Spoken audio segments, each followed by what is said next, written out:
And we're live. As a mother lover, bitches and bitchettes, welcome back to another midweek, what do we call it? A midweek musing? Midweek marauder? Midweek my special. Midweek my special, mother lovers, yeah. Some shit you might not never know nothing about. We are back again, and we got to send some love to all our listeners out there locked in already, man. We appreciate all of you bitches and bitchettes. You see, we don't discriminate, bitches and bitchettes. We got to make sure everyone's involved in this. Hey, hope you've had a good week, man. It's good to be back. You know what I mean? I'm here with my co-host, Dan DNA. What's going on, bruv? Good, yeah. So what are you saying? Is it flat or is it round? Is it flat or is it a sphere, boy? Shout out to all the crew that were locked in last week, man. That was hilarious, man. We had David Wise, you know, talking about the flat earth situation. I thought it was really interesting, man. Just like the whole, you know, the premise that he's got and everything behind it, and you know, all the proofs that he had and whatnot. But then also just the reaction from people about it as well. It's just like, yo, this is an emotional subject, man. I didn't realize. It's funny, isn't it? Yeah, I didn't realize it was that emotional. But yeah, that was a lot of fun, man. Tune in to check out what was going on last week with that as well. And yeah, man, we're back again. This week's gonna be I'm gonna have fun talking about this, man, because it's one of my what should I say? It's something that I got into. I was doing it from a very young age, but I didn't realize that's what it was until there was a name for it. Well, you know, when you got to get away from something, you got to get away however you can. You know what I mean? But yeah, so it's gonna be a lot of fun, man. But let's shout out the common senses, because you know we are powered by the cult of common sense. So we have to big up all the common senses. The chat room, big up to Black Einstein in the building. Evening all, easy your more. Shout out to Kenny Rebel. Nice one, JM. What's going on, brother? That's you. Hey, I see he's working, boy. This is what I like to see when MCs are proud that they're rehearsing, that they're putting in that work to make sure when it's time for the show, everything is how it needs to be. You're calm. You're cool. When you practice, when it's time for the show, you feel like you've done it a million times already. So you're cool. But when you're, that's when people start messing up. Voices all keel out, like you can't rap anymore. Mouth is dry. You're shitting yourself. Nah, man. So it's good to see he's been rehearsing. Huh? Knees are heavy. Palms are sweaty. Shout out to Kenny Rebel. What's going on, bruv? Yes, man. Good to see the people. POK's back with us. Okay. Everything is spherical again. POK is back with us. What's going on, bruv, man? That was hilarious, boy. I was chatting to him on Insta about it. He's like, nah, I don't subscribe, bruv. Yeah. Shout out to Gleam, man. We got to chat to Gleam. Yeah. I think we got to get Gleam on to help us. A bit of a counterweight to the flat earth thing. Yeah, to help us understand, because he's been there and done that, and he's kind of I guess come out the other side, whether it be a sphere side or a flat side. And I find it interesting that, you know what I mean, he's been in that world but comes out and he's like, nah, I don't know if it's right though. You know what I mean? But he understands where people are coming from. Yeah. So I think it would be a good idea to get his opinion on what's going on with what we're on. But I think me and Dan, you know, speaking about it after, we come to terms with the fact that maybe we're not meant to know this shit. Yeah. You know, if we were supposed to know whether we're on a sphere or on a pizza, what did you call it? Yeah. It felt like pizza after. Pizza Earth. Yeah. You know, I'm sure we'd be given the ability without flying, without having to jump in any machine or whatever to find that out. And so maybe we're not meant to know, man. Well, the same as like your eye can only see like 4K. Yeah. You know, they say, beyond 4K is just beyond the ability for your eye to actually, you know, pick up all those pixels at once. So it's just meaningless once you go beyond 4K. So, you know, who knows? Maybe you're not meant to see. Maybe the eye, maybe the body didn't evolve to look at things like whole planetary systems at once. You know, maybe we're only meant to be looking across like savannas. That's it. That's it, innit? That's as much as we've evolved to just like hunt animals. As far as the eye can see. Yeah, as far. Because the rest of it, you're just being greedy. Where's Xavier? I should have gone as far as the eye. Yeah, you know, because it's just like, man, people are going to be arguing Beyond about it that forever. point, it's just speculation for Exactly. everything. It's and just even if you're seeing it as a curve, there might be with how the eye distorts things at that sort of distance. You know, the same as you use a camera and it distorts it as a fisheye. Exactly. When you're watching stuff, you know, we've seen it, man. You see big landscapes, suddenly it becomes bent and curved, and you know, maybe the eye does a similar thing. We saw it with that video when he comes up. Well, when pork chop. Was it a pork chop? Yeah, it's a pork chop. I thought it was a lamb chop, man. Lamb chop might have been a lamb chop. Yeah, I think it's a lamb chop because I wouldn't have been staring at pork chop for that long. But yeah, I started getting the bubble guts like, oh man, this pork chop. Yeah, looked like maggots and stuff. I started to creep out like, yo, what the fuck are we doing up here, man? Yeah, maggots like 35,000 feet high on the pork chop. What the hell do you do? Like, yo, I ain't built for this shit. Yo, oh shit, this shit's flat though. Maggots try to come back down. Yeah, I mean, but yeah, this is the thing as well, is like, there are people that have been up there apparently and took pictures and whatnot. And you know, what I guess we heard just a little while ago that there's one true picture of the planet Earth from the moon. Do you know what I mean? But how comes that's it? How comes that's the only picture, man? Like, that just makes it suspicious, isn't it? That whole thing makes it like, okay, so all them lot that were just flying up there just recently, I'd have been like, bruv, I'm a billionaire. I could make more billions when you know what I mean? I get this it's truth out there. They didn't do it. Gleam saying, as far as the eye can see, is a myth. Nikon P1000. But again, a camera was only made by humans, you know, so it's a camera only measures what humans see. So perhaps humans can't see everything. Well, I mean, cameras are made by man, so they're made to perceive what man can perceive. Yeah. So it's the same. Any tool that man has made is only there to measure the perception of man. So beyond that, I mean, it's all speculation beyond what humans can see. Yeah, he goes with that Masonic talk. We're talking about tools and shit. Like, as you know, in-house, in-house, he's a carpenter, but you know, on the low, it's like, that's some Masonic shit. You got the compass and the square. Yeah, you know what that means. What else? What else do you lot carry? Apron, pencil. Yeah, behind the ear. Pencil behind the ear. You see the pencil come in first. Cup of tea, builder's tea. They're the little codes when you're holding the builder's tea like that. Right, see the way he's holding the builder's tea. Yeah, he's one of us, mate. Tape measure with inches and centimeters. I can use both measurements. And it takes temperature as well. Degrees. Yo. But yeah, we got to work it out, man. Shout to Irish. Big up to the CMOS boss in the building. Come on. He says, big up Dad and MysDiggi, love from Torain. And Richie, the CMOS boss, of course. Yes. More blacks, more dogs, more Irish, more everything, boy. More of that CMOS, mother lovers. Of course, it's a good segue to let you know. CMOS has, they say at least, is it 92 minerals? 92 different minerals. You know what I mean? That's something you might not never know nothing about. But listen, when it comes to CMOS, I think the best place for you to go is to the CMOS boss. No, yeah. The reason why is because that shit is wild crafted. It's organic. And there's a whole bunch of shit you might not never know nothing about available from there. The CMOSboss.co.uk. You can get your dose, your bladder rack. You can get the gels that are made specially for you. What else is there? There's sea spaghetti. Sea spaghetti's banging. You know what I mean? It's different. Put some soy sauce on there. Just a little bit of soy sauce. You know what I mean? Don't soy boy it out. But you know what I mean? Just add a little spice in there. Maybe some cayenne. Bruv, go in, man. You know what I mean?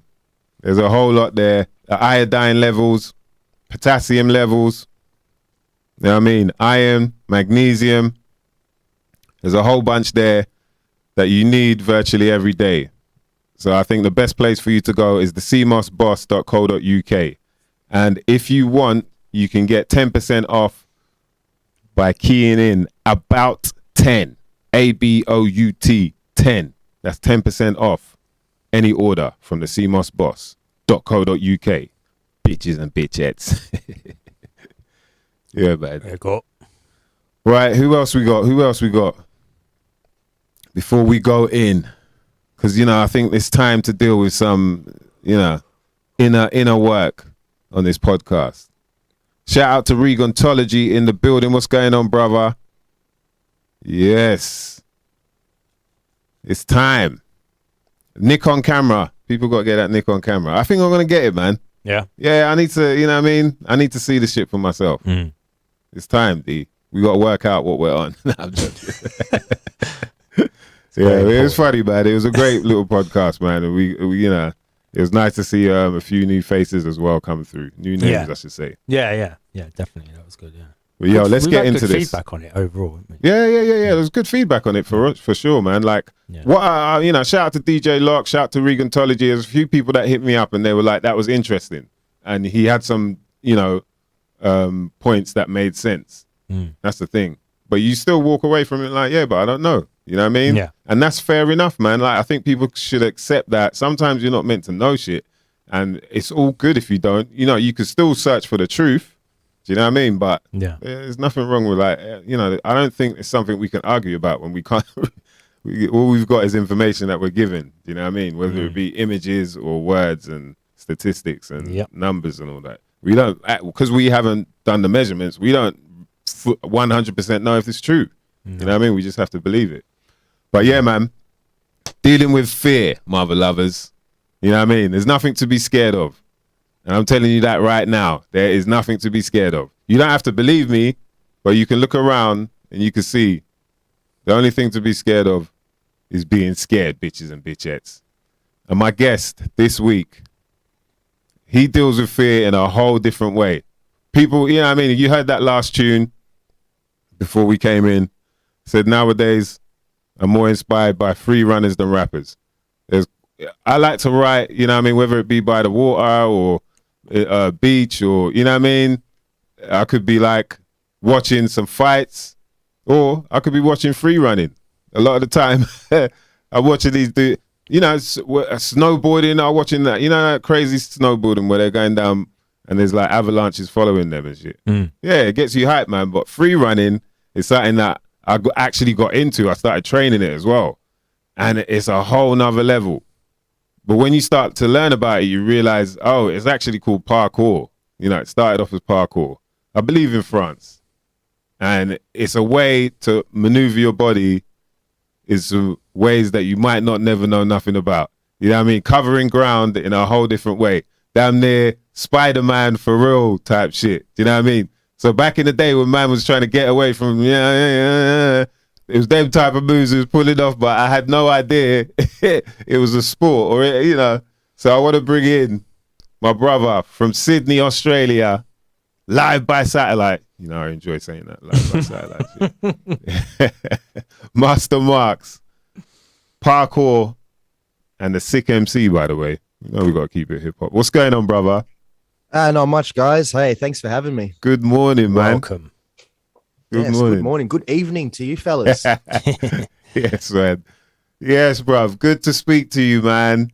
Yo. Yeah, finally. A lot of back and forth correspondence. Yeah, man. I'm glad we got to do some work. Like, we got some music together. We've got to be doing some more shit as well, man. But this guy's a sick MC and crazy with his movement as well.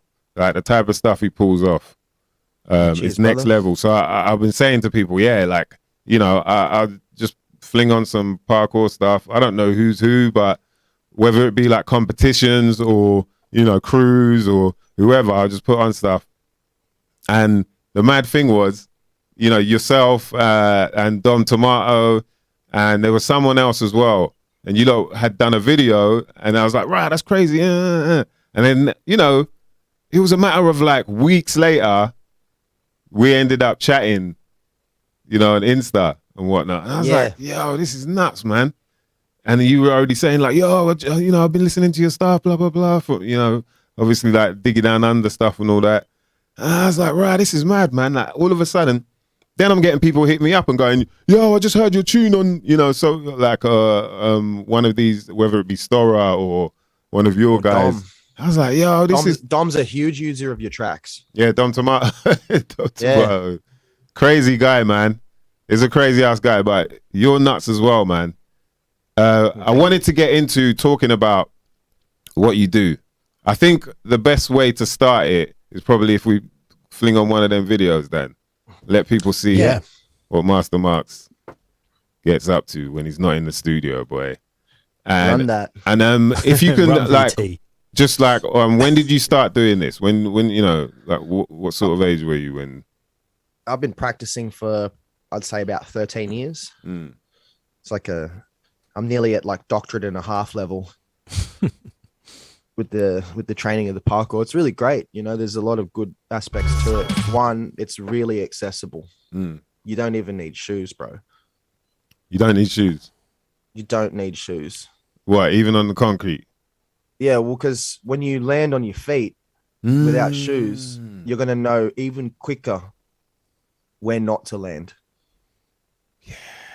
And how to land as well. Yeah, how to land lightly and stuff, how to disperse that speed. So you can be anybody and then just go outside and then just try to roll. And that's really like the beginning of a journey. And the rolling, when you say rolling, this is like sort of front rolling, right? Forward rolls, commando rolls, like actual rolls. No bacon and egg rolls. Shame. No bacon. Sorry, D. No Masonic rolls, man. No Masonic rolls. You know what I mean? And MacD's. That's what MacD's, the bacon sausage McMuffin. That's what it's about. Yo, so that's how you started. Then it was like, okay, I've got to learn how to fall first of all. Actually, I was doing nothing. I had like no discipline, no interests or anything like that. And I went to I saw it. I saw a video called Jump London. It's pretty old now, but it blew my mind. I watched the video and I was like, people are just jumping. And then it started a very long journey of understanding parkour. Like you said earlier, you get into it and you realize it's very deep. Definitely, man. So this is like my physical discipline. So this is something you're doing in order to sort of get yourself in a certain state of mind? Yeah, definitely. I use this as like a tool for a lot of things. I need to keep my body healthy. I like to keep my brain strong by battling things that are scary. And then I also enjoy the process of my brain telling my body like what it can and can't do, and then overcoming that. Go on. Well, your brain's a funny thing. Like, it doesn't want you to get hurt. Yeah. You know, you could have all these ideas about what you want to do, but if you don't know how to do it, or you've never done something like that before, your brain's going to just tell you, nah, it's a risk. There's like a level of also keeping because like you said, your brain's telling you nah. And so there must be a point where your brain even gets to that point of like, no, so much that I'm going to make you feel sick, or I'm going to make you feel dizzy, or, you know? Yeah, that does happen, like overload. Yeah. It's like being aware of the success comes a part of being aware of the consequence. And you have to be able to like adapt the consequence if it happens before you can even get the success. That is nuts, man. So, all right. So seeing you do that last leap there, yeah? Yeah. You've obviously got there's a point where, you know, your senses are working on another level, because I guess you can practice that length a few times, right? You can just practice that length to see how far you've got to jump, like from... Yeah, in a different situation. Different situation. And lower then to the ground. And then, but obviously there's a point where you've got to actually do that now.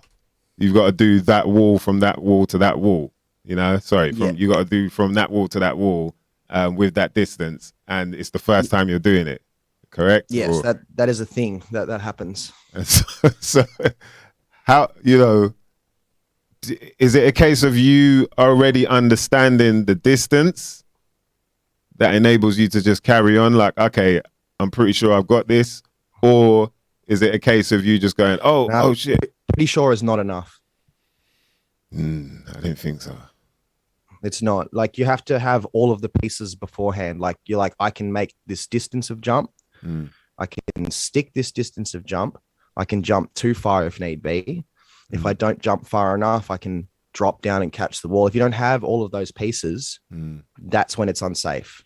When people start to move outside of their boundaries of knowledge, that's when you're at risk. Right. So in that case, then it is a case of like going through it again and again. Hey, watch this move coming up. You're going to love it. This is one of those moves where you have to have all the pieces. Ready?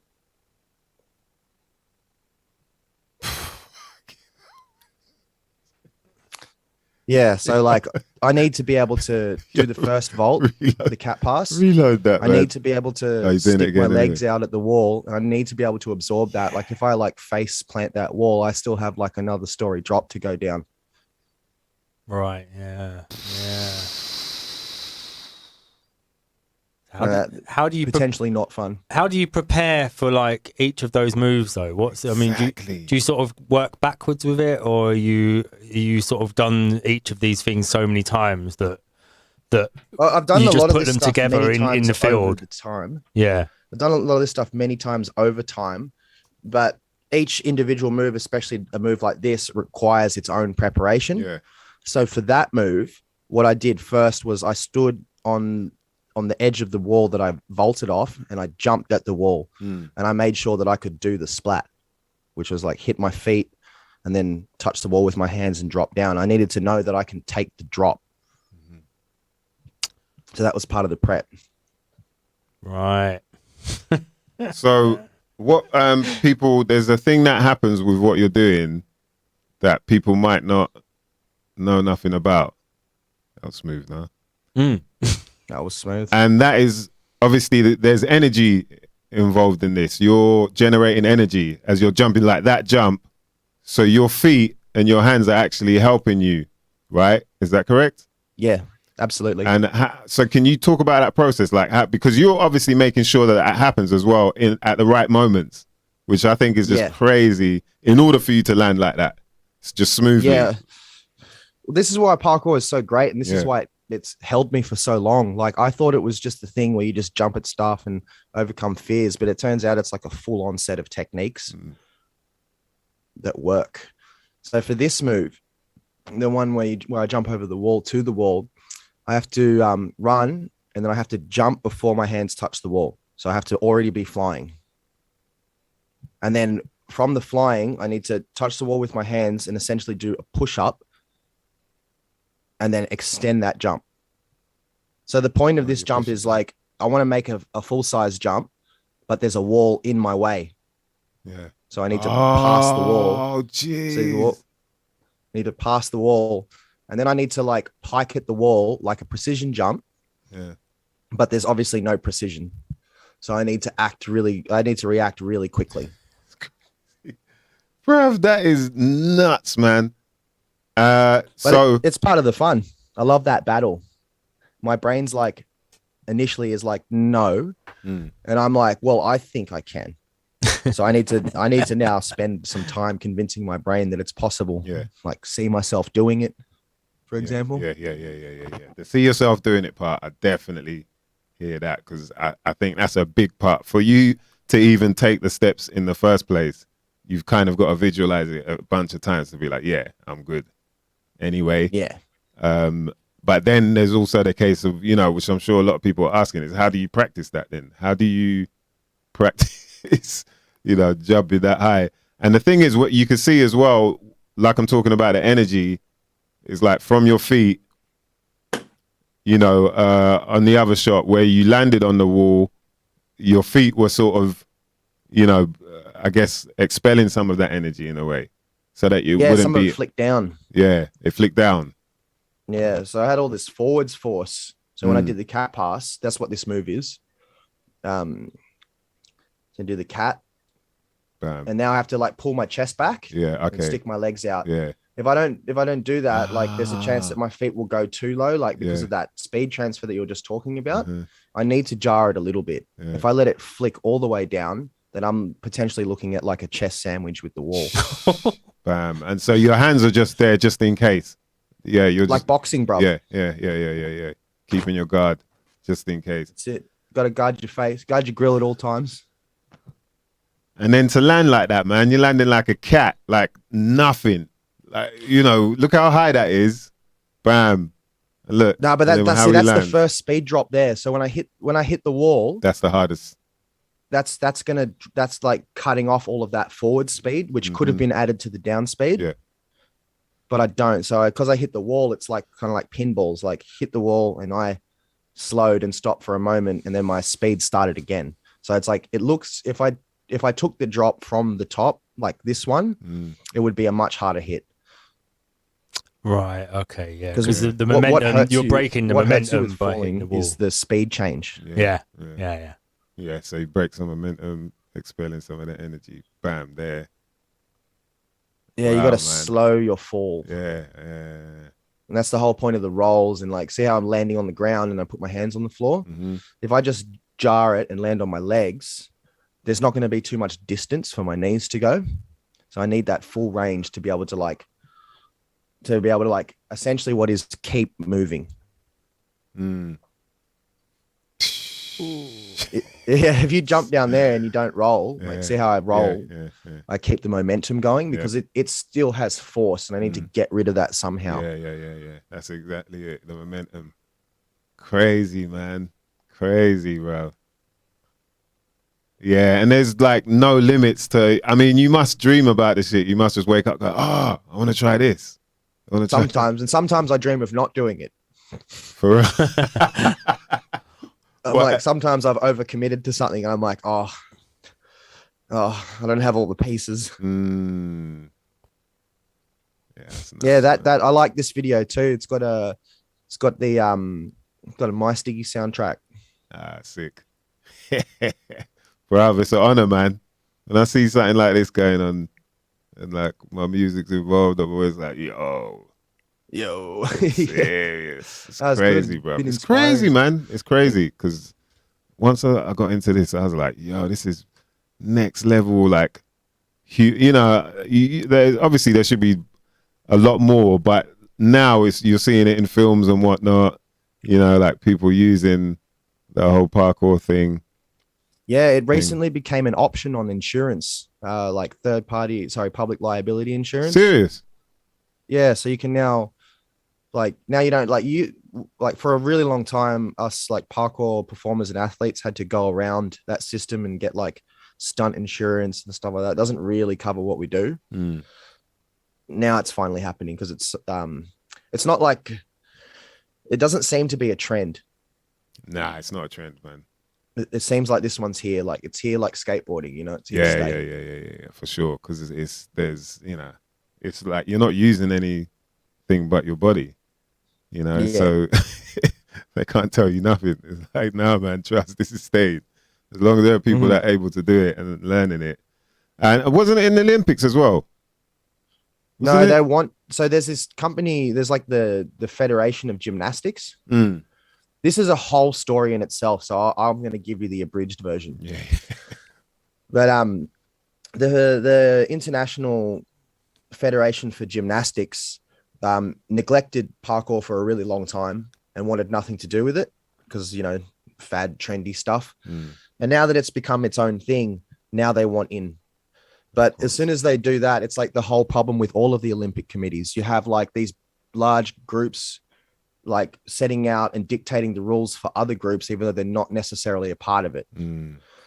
So for example, like I love snowboarding and I love skiing, but the Olympic committee for snowboarding is the skiing people. Is it? And they don't you don't do the same things. Yeah. You don't like, yeah. So the parkour is like now subject to that in the Olympic committee, like how handball's a part of like field and shit. That's a bit annoying. That's when people that are not passionate about what you do run what you do. Yeah. It's like when you got boxing refs for MMA fights. It's just like, nah. Exactly. Or boxing judges. It's close, but it's not it. Yeah, they don't quite get it, man. They don't quite. Okay. So that obviously it's a growing thing then. So can you talk about how it started then, like your sort of history behind parkour? I believe it started in France. I've forgotten there were two guys in it, and they fell out. You'll get lots of different accounts okay. for how it started, like depending on who you ask. Like some people will tell you that it's always been there. Yeah. Yeah. Some people will tell you it came from like French military practices. But the story that I grew up on, I don't know if it's true or not, was a man named David Bell just loved the way his father moved. His father was a fireman. So I like to believe that parkour, the art of parkour, moving in the urban environment, comes from like the efforts of firemen. That's an interesting one. Yeah. They're the hero. They're heroes. That's like a hero. No, for sure. It's the gear though. They got a lot of gear. They do got a lot of gear, but they also do climbing. You know, that's like they got the ladders and shit, and they deal with heights. And they got to deal with heights quickly. You know, if you're like a big building and it's burning down, it's like that fire's not going to wait. Yeah. You got to get mother lovers out of there. That's a whole nother level of fear as well, isn't it, to deal with? Oh my God. Like you're walking into the fire, bruv. Yeah, at least what I do, I can fully assess everything. Like I can go and kick the other wall, make sure it doesn't break. You know, like most of us are like, yeah, that wouldn't quite cut it for me, man. I need some like yeah, that's that. The only times I've really injured myself is when I didn't check. Right. So that's like part of having all the pieces. You know, like all the surfaces are like they're good to touch. You know, they won't break. It's not like a loose glue on the tile or something like that. Yeah. Or loose bricks on the top of the wall or something that you're gonna. It's the unknowns that get you. You know, and I think that's what a lot of people's problem is with jumping. When a lot of people haven't practiced jumping in some form, like gymnastics or dancing or whatever, the end of the jump is an unknown thing. They're like, I'm going to jump, but I don't know what's going to happen when I land. Yeah. And because of that, they end up fumbling, you're saying? Yeah, they end up fumbling or doing it silly or only being able to do things like kind of sarcastically. A lot of people do singing and dancing that way. Yeah, I know what you mean. But this is a dangerous thing. You can't be doing that with this. No, yeah, you shouldn't be hesitating. You shouldn't be doing things where you are hesitating. It's like as much as it builds your body, makes you strong and all that, it builds your brain over a long amount of time. And it builds trust between your brain and your body. Yeah. Yeah. The more you do it, the more you start to trust yourself. Yeah, that's a very good point. And then I guess you're always, once you're like, okay, I trust myself to this level, then there's always another level to push yourself, right? Which is what that's the addictive progression right there. Addictive progression, boy. Is that what they call it? For real, that's what it is, isn't it? It's that dopamine. I get it with the bars, man. I get it with writing. It's like, yeah, same. You know, where you just feel like, oh man, all right, nah, this has got, you know, and it starts flowing, and you're getting that dopamine rush, like you're saying, man. So I could, hit a good bar. I wrote a good one the other day. Oh, it's like, you know, people always write about pens and stuff. Like my pen is this and my pen is that. Yeah. Liquid swords. I can think of so many. And I was thinking about it like, oh, how do we draw out the pen thing even more? And I was like, you know what? I hold a pen closer than a swan who would never love again. That gave me the dopamine. Ooh, bars. Good. Yeah, bars for that. Yeah, bars, bruv. Yeah, bars. Boy. Right. So that dopamine rush. How do you deal with that then? Obviously, there might be, I mean, like you said, you've got to test everything out, but there might be levels you want to push yourself to, and, you know, you feel like, all right, I need to get that rush. How do you deal with that in terms of... I don't like the rush. No? I prefer the calm. Yeah, because when I'm like adrenaline, like when I'm feeling the adrenaline, like my legs are shaky and I'm like scared and these are not the pieces that I need. Okay. I need to be like centered and calm. I need my legs to be working exactly the way that I want them to. And my hands too. And if I'm sort of scared, then I'm thinking about things too much. When you do stuff, you want to just do it mindlessly, because to execute perfectly, you don't necessarily need to think about it. If it's at that level, you're just doing it. Like walking, like eating, like driving. All of that. You don't even think. You're just like, okay, I'm going to wake up. Then you just get up. Yeah, it's true, isn't it? So is that the difference between what you're talking about, the origins of it being, say, like firemen, or over here? I think the origins, most people I know who used to do stuff like this were out there robbing. So Batman, they was having to get people in and out of rooftops and windows and they were doing B&Es, and we're not talking bacon and egg rolls. Yeah, fucking right, mate. But that's all adrenaline. Yeah. So that is yeah. So and the same with being it's not the fireman. calculated. Yeah, right. So do you think that's the main difference then? Is that for you to be able to do it, because in those situations you don't care if you hurt yourself as long as you can get away. Yeah, it's true. Actually, I think there's like a different feeling taking precedence. It's like you have a different goal. You know, like the goal in that situation isn't the movement. The goal is what you're trying to do. And the movement is just like necessary part of being in there. Whereas what I do, it's all about the movement. So there's no time limit. Right. And that's a huge thing. Like somebody getting you to do something within a certain time frame sometimes is stressful. Definitely. It might not happen. Definitely. But if you're like doing some naughty business, you don't really have a choice. You have to move. Or being a fireman, of course, the same thing. You know, you got your time is of the essence. You've got to count down. You look up, you see people in the building, like they're not going to wait for you to prep your brain. No, or for you to find a calm place. Yeah, exactly. Like for you to get centered and zened. Like, okay, my shoulders are set now. Let's do this. I'm ready to save you. So how do you actually prepare yourself then? What's the whole sort of? Well, it's kind of like, when you get like a video edited from like a professional video editor, and they do it in like a minute, 10 minutes, but it's because they've been doing it for like 10 years plus. So a lot of my prep has come from all the time spent training and coming up. So a lot of the stuff I do is like reminiscent of the stuff that I've done. So for instance, like you landing off of the wall, the way you just landed, like I think Blue said, like a cat. you know that you've done that enough times that you know how to land. You understand what kind of distance you've got, how fast you're going. Yeah. And I started by doing it without the vault. Okay. Okay. So the remove one aspect of it. Yeah. So having the move where I jump and pass over the wall adds a layer of complication. So it's like run, pass. Pass usually means move over something with your hands. Run, pass, pike, land. Combination, yeah. Wow, man. See? I'm not even thinking about. Say that again. Run, pass, pike, land. So landing on the wall and then land on the floor. Two landings. Right. So the wall is even classed as a landing. Yeah. That's what we're talking about. Yeah, but even though you're in midair, that's a landing. Yeah. So before I'm hitting a wall. Maybe you heard me say precision jump.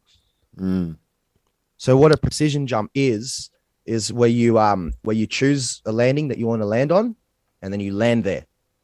It's a choice thing. That's one of the pieces that you need to have. You need to be able to jump where you choose. And it seems like it definitely seems hard because like if you guys have played a bit of basketball, it's not like if you don't practice shooting all the time, it's like it's not easy to get it in all the time. Yeah, there's a nice one. JM in the chat is saying, I find with skateboarding tricks I've done is when my mind goes blank and I'm on autopilot. The best ones. That's it. There's no time to think if you want perfection. So there's like the same thing in like freestyle rap. Obviously, is that like when people freestyle, they have to just shut off. You can't. Yeah, the best freestyle. You can't like be like, next line. Like it just it's from doing something over and over again, and you can't be adrenalized when you're freestyling because it's going to be like, you're going to fumble all the time. Yeah. So it's going through the motions first of all in your head, like, okay, this is the jump I want to do.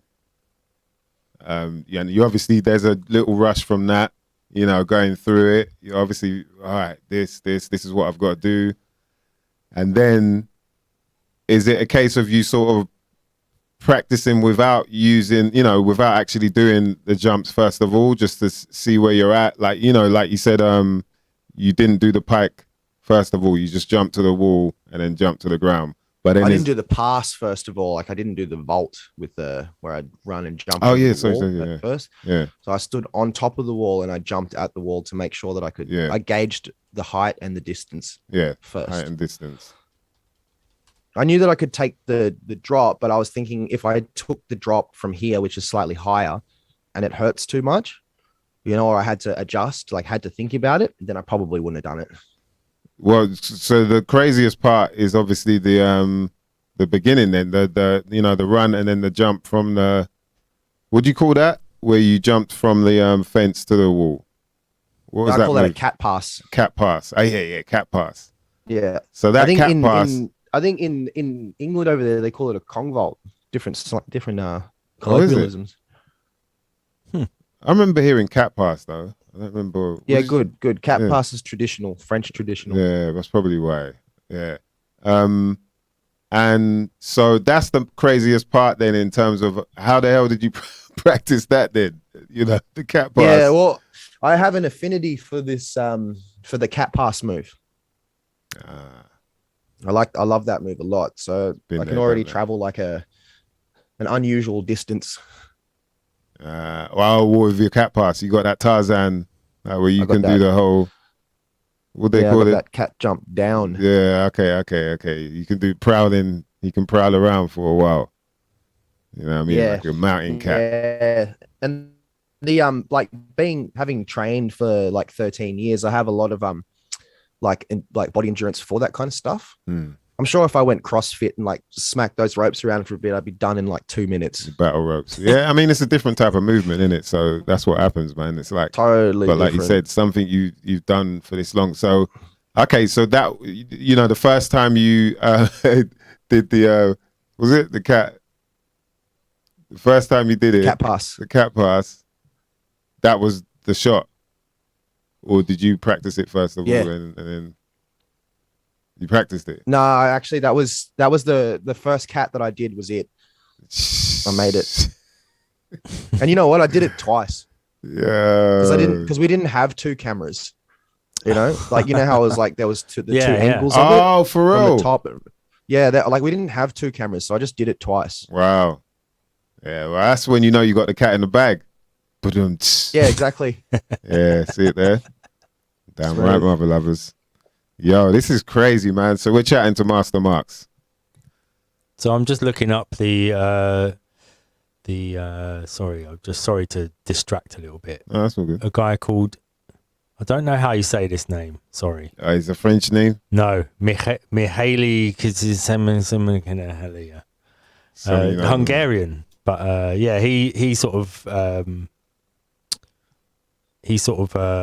his research was around this idea of like flow state, and that like you get into like a sort of thing where, you know, everything falls away, and because everyone in the chat's talking about sort of flow state stuff.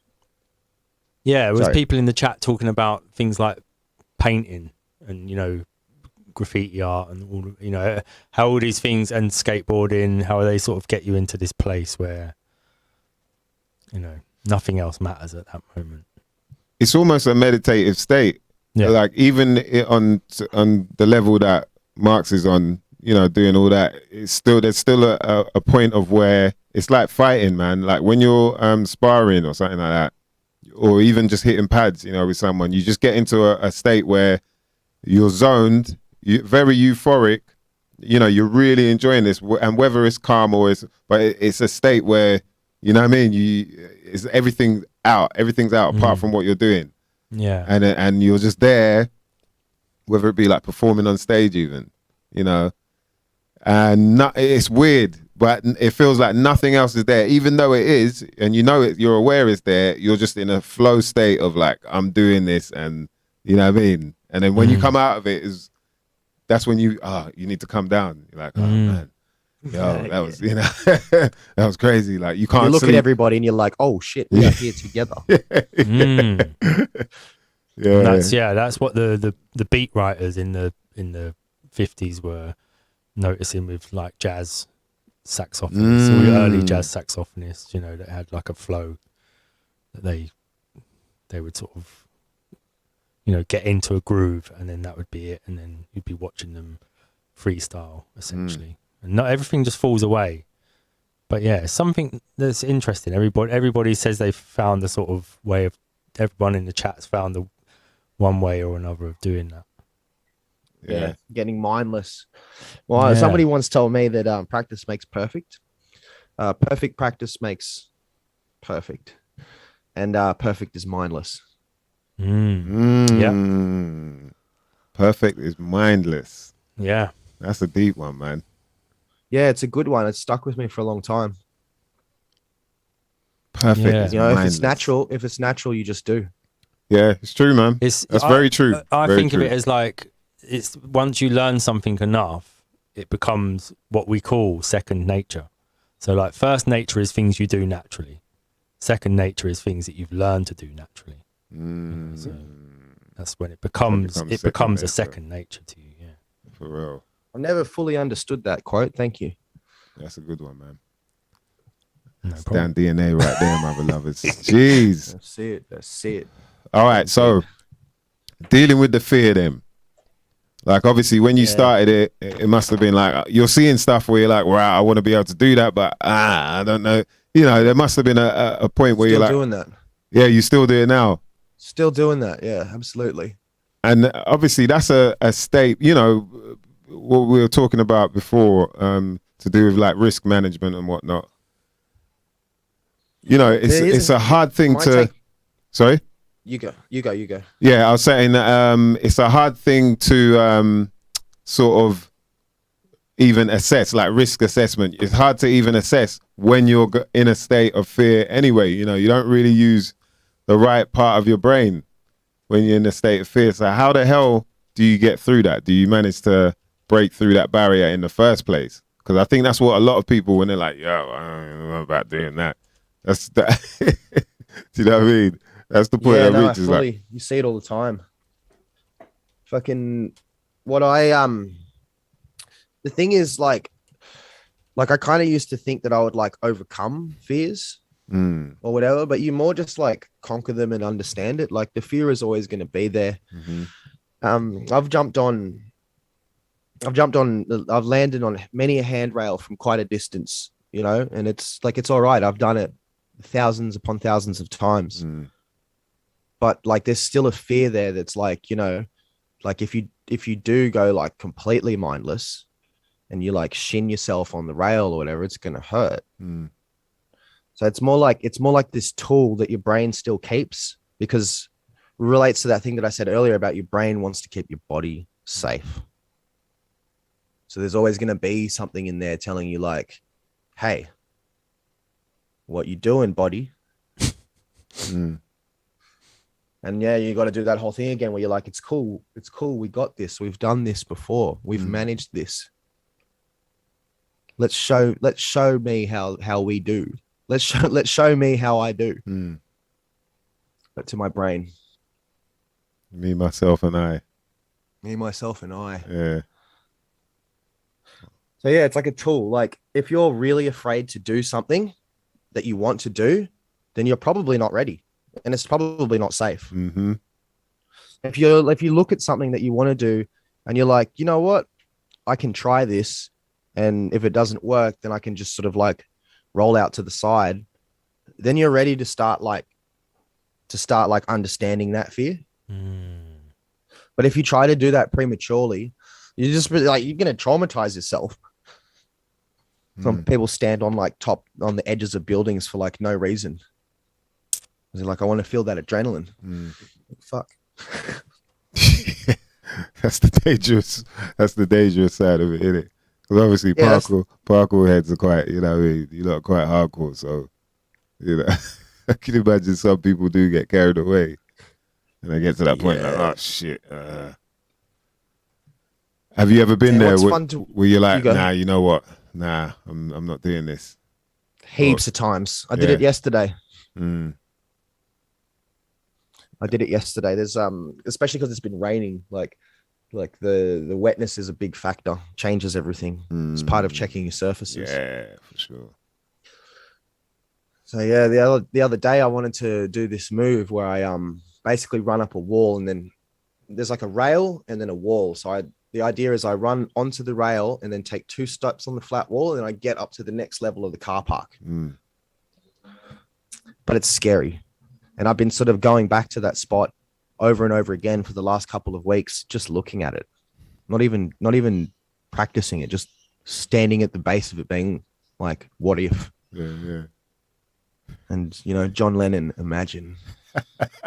So is that like that's like sizing up? Yo, man, salivating at the mouth and shit. Yeah, straight up hungry. I'm hungry. So is it like a form of sizing it up, or are you sort of like trying to overcome the fear of it? What is it in you know when you?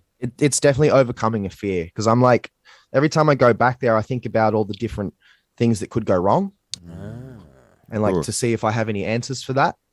If there are too many questions and not enough answers, we're starting to get into a dangerous realm. Interesting. And when you're in a dangerous realm, you actually think a lot more, and that takes away from the perfect execution. Right. Yeah. Yeah. So yeah, like you can't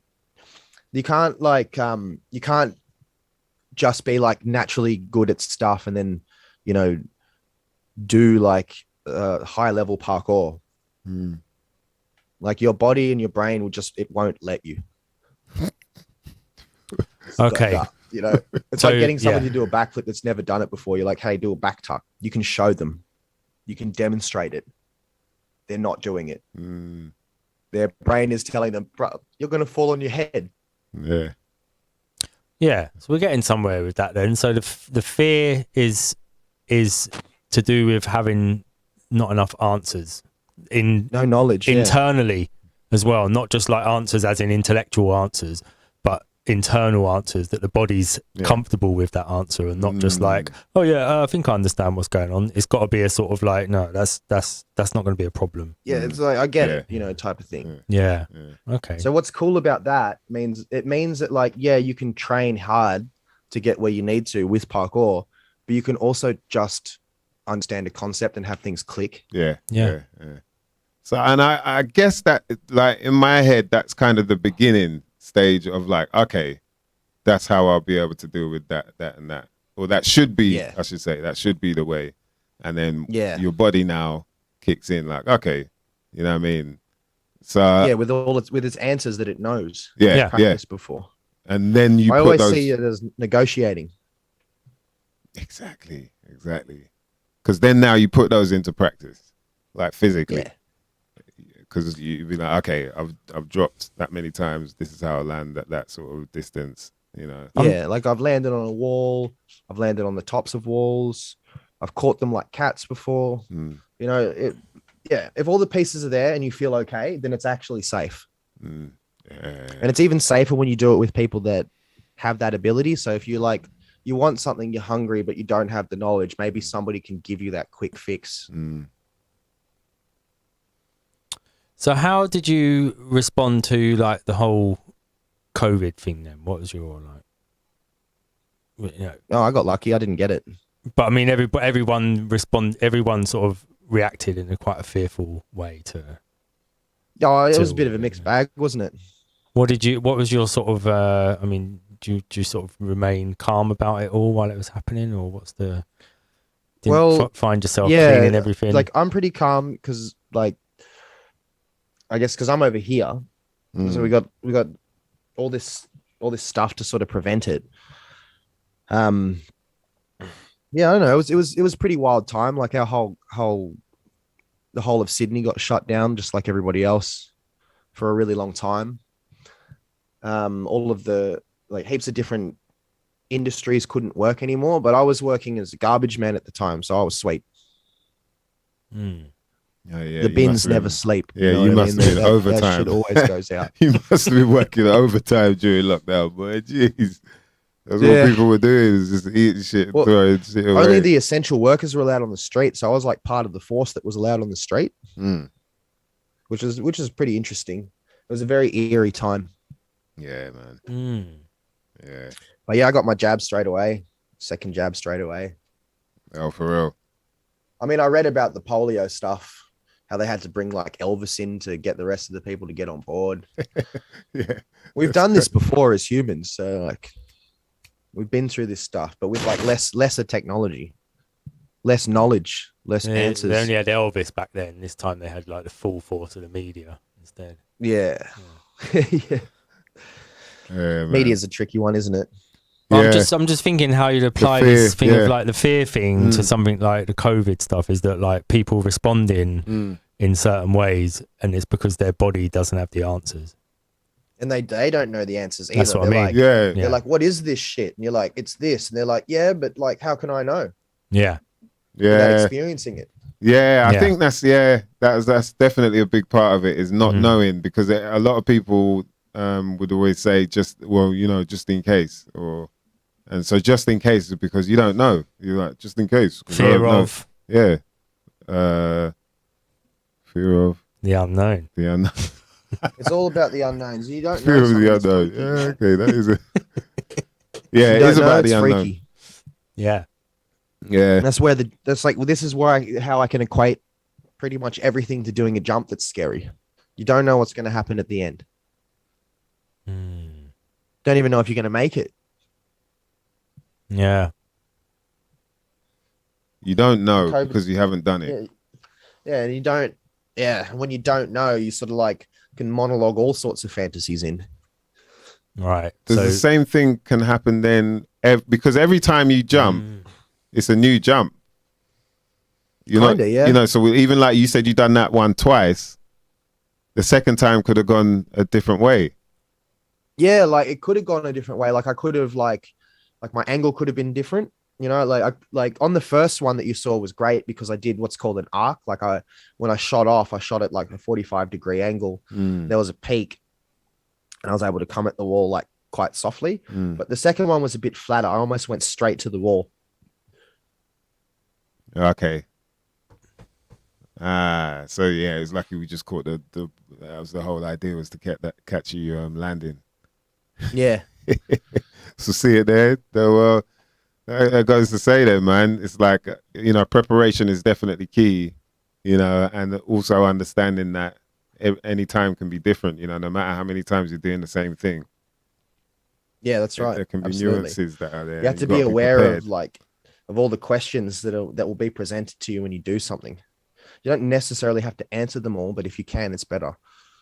That's what I think, man. Like definitely the case of, something that you're into, you really got to dig deep. You got to look at, like Dan said before a few episodes ago, you got to look at both sides, man. You can't just be looking at from your angle and feeling like, yeah, I've got this. You've also got to look at the other side of the wall. Like you said, you got to check if it's even, like, how do I know if this is even going to grip?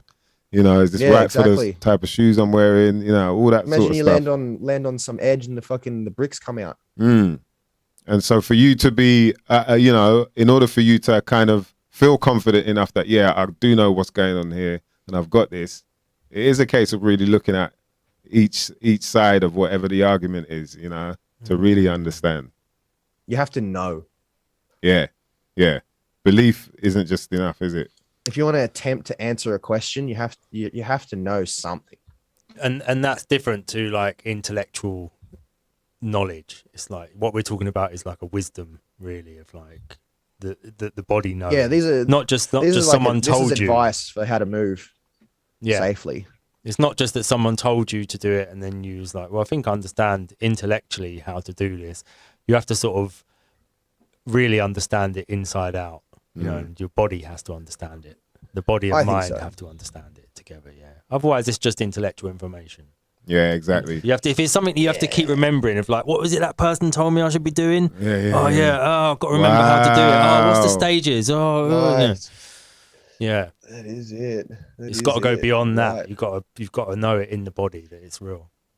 You have to, had a personal experience with it, because nothing teaches you like a hard lesson. Yeah, it's very true, man. Because that's how I feel about even recording. Like, I need to know it. I don't want to be reading it. And I do that. I'll sit on a verse for ages until I can just straight off my head, and I can change the cadences as I wish. Yeah.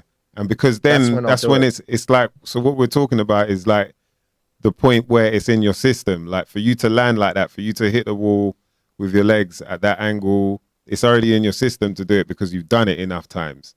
Do you know what I mean? Right. Like you've the information practiced it enough times. Yeah, you've gone over it enough times that I don't even have to think about it. Like you said, it's second nature. Do you know what I mean? We say in parkour, downloading information. So if you fail a jump, like you bounce back off of it or go too far forward or something like that, that's you downloading information. Calibrating, landing. Yeah. Turbo Tubbalicious is asking, have you ever got drunk and tried to show off unsuccessfully? No. Yeah. He's like a martial artist. Not too long ago, somebody asked me to do a backflip. It's hard. Like, when you're not part of a world, but you're like partially part of a world, you might say some stuff. And he's like, hey, I've like got heaps of gymnast friends, and I've never seen anyone do a drunk backflip. Later. I'm like, never. You probably don't have too many friends that do backflips either. Yeah. It's like, the whole knowledge thing again. He's saying just because they're gymnasts, he thinks they can do backflips, but I was working as a cleaner once, and I was cleaning the windows. Some guy came up to me. He's like, "Oh, you guys actually clean the windows?" And I'm like, "Oh, you've never like I do it when I was doing that job, I was doing it every day." And I was like, in my head, I was like, "Oh, you've never seen me do it, so therefore it doesn't happen." That's it, innit? Yeah, that's it, man. Asking drunk as well. It's like, come on, man. Like, this is the time I should be doing that. You don't really know about this shit. Do you know what I mean? It's the discipline of it again. People who train to fight don't fight a lot. No, they don't fight. They don't go to the bar. Don't go out every weekend look for a fight. A bit more discipline than that. Yeah. Once you learn how to discipline yourself, you're. I think once you take it serious. Yeah. But there are some fighters that kind of fast out. You know what I mean? Let's just say it like that. That is always going to be different people. Yeah, exactly, man. That's the problem, Time of the year. What time of the year you were born? It all matters, mate. You know what I mean? Get yourself in trouble. It's your fault, mate. You little Scorpio, you get yourself in trouble. Yeah.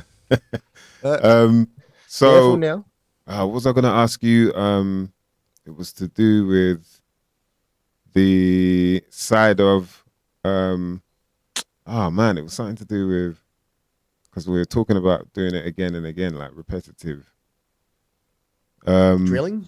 Yeah, like the drilling. So how often are you training, like, and how many hours a day or whatever? How often are you training a week? Well, right now I'm sort of having a bit of a lazy period. So like I'm only sort of training when I meet up with Dom. Yeah. Dom Tomato. So he's like, well, he's my neighbor. So when he's going out and I feel like it, I just call him. But I'm going through some changes in my life. I've become a performing DJ. Oh, for real? So my hours are all different. But yeah, normally, like when I'm feeling pretty good and the weather's not trash like it is now, it's an everyday thing for me, because it's like, it's a huge part of my life. I train parkour for like the brain stuff, and I train it to keep myself healthy. And it's also one of my like outlets for something that I do when I'm like not doing all the other things that I do. It's essentially, it's like my fun, like my joy. It's one of my ladies. So how often you spending time with that lady a day then when you're, on average? Oh, like 4 to 6 hours. I'll be sore all week and wake up in the morning. Like, when you train well and you wake up in the morning and your body is just stuffed. All the muscles they feel like they want to like jump out of your skin because they're so sore from overworking it. And then you just go out and do it again because you're like, I don't know what else to do. Yo, that is crazy, man. And are you doing lots of drills in terms of just for endurance and whatnot? Or yeah, of course. You gotta keep your conditioning up. It's a lot easier to do when you're stronger. Like when all your joints and your body is all strong and ready to do it. If it isn't, then you're in a nice opportunity to build yourself up like that. In what sense? Well, the parkour is a full body experience. Yeah. So if you do it regularly, you're going to end up getting pretty damn jacked. And if not, you'll just be strong to the core. It's very important to be able to lift yourself up, I think. I can back that. That's for sure, man. Definitely does do that to you. Tones you up like a mother lover, boy. Jeez. Oh, yeah. Yeah. You're looking pretty good. Getting your training in. Oh, I haven't. You know what? I haven't trained for a minute, man, but I'm going to get back on it soon. Dealing with an injury. Lucky with them genetics. Yeah, doing my best, man. I fast still, so I think that kind of helps. For some reason. I do that. I rate that. So what's it like with diet-wise then for you in terms of like obviously keeping yourself in a good state? Are you bothered about it, or how disciplined are you? Nah, I'm not. No? I'm not disciplined. Okay. Because some of you call yourself athletes, like parkour athletes. I heard you say it earlier. So, in that sort of sense, do people care that much, or? Yeah, like there's a big health thing. Yeah. Like a big push towards being more healthy. But it's not like in the indoor gym world where they're like eat this thing and eat that thing. I go by an input output. Input output. If I need my output to match my input. So that means eating and expending energy. So I make sure that, I don't really make sure much, to be honest. I try to do more than I put in. Right. And I try not to eat things that I don't like. There isn't too many of those, so. What is it in general? What's your parkour diet? Parkour diet? Oh God, fucking whatever you put in front of me, I'll eat it with a straw. But so what you're saying, as long as you're overworking, and you'll get rid of that anyway. Yes, yeah. I think so. I don't know if that's true for everybody, but it definitely works for me. Yeah.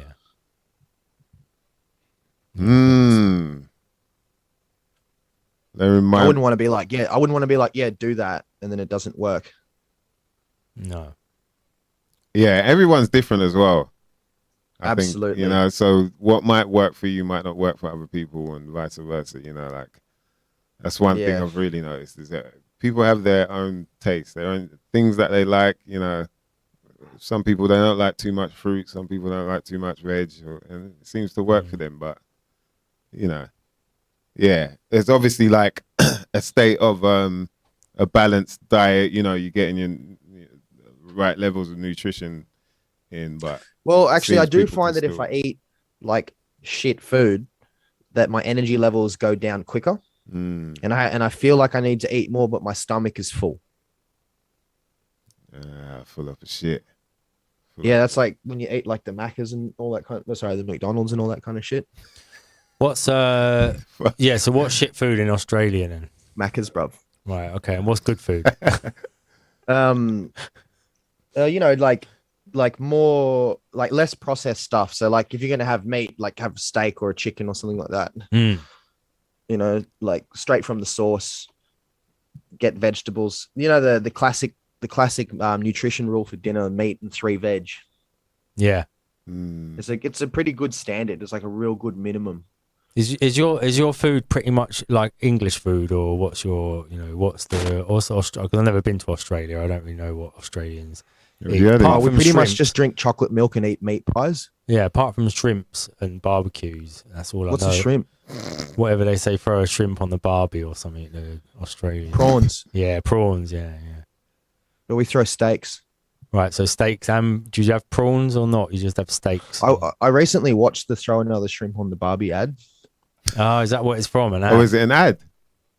Yeah. Yeah, it's an ad. We don't even say shrimp.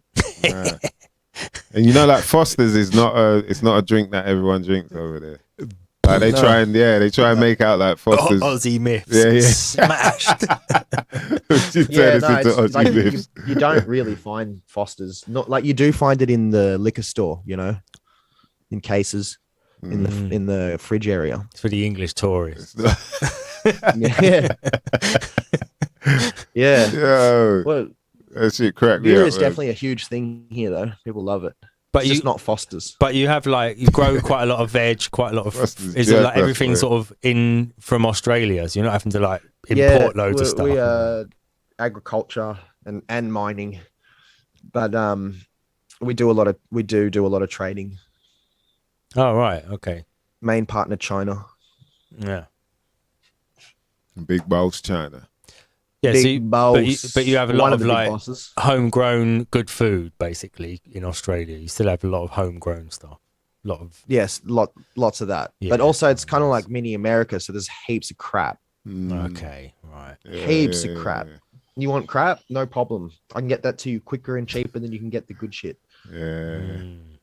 Like everywhere, man. Yeah. You know what I mean? But just like everywhere. As long as you know where where this good shit is, you're all good. Yeah. Kenny Rebel says Foster's sucks. Yeah, Foster's sucks, bro. Bloody oath. I'll tell you what doesn't suck though. Cannister's CBD products, mother lovers. Cannister's UK.com. Legalize it here, please. Is it not legal in Australia yet? No, it's not. Serious? Yeah, doesn't look like it's going to be for a little bit too. Playing games, man. They're playing games. Well, I mean, if you want to get that import, I'm sure it can happen. Cannister'sUK.com. They've got a whole bunch of CBD products.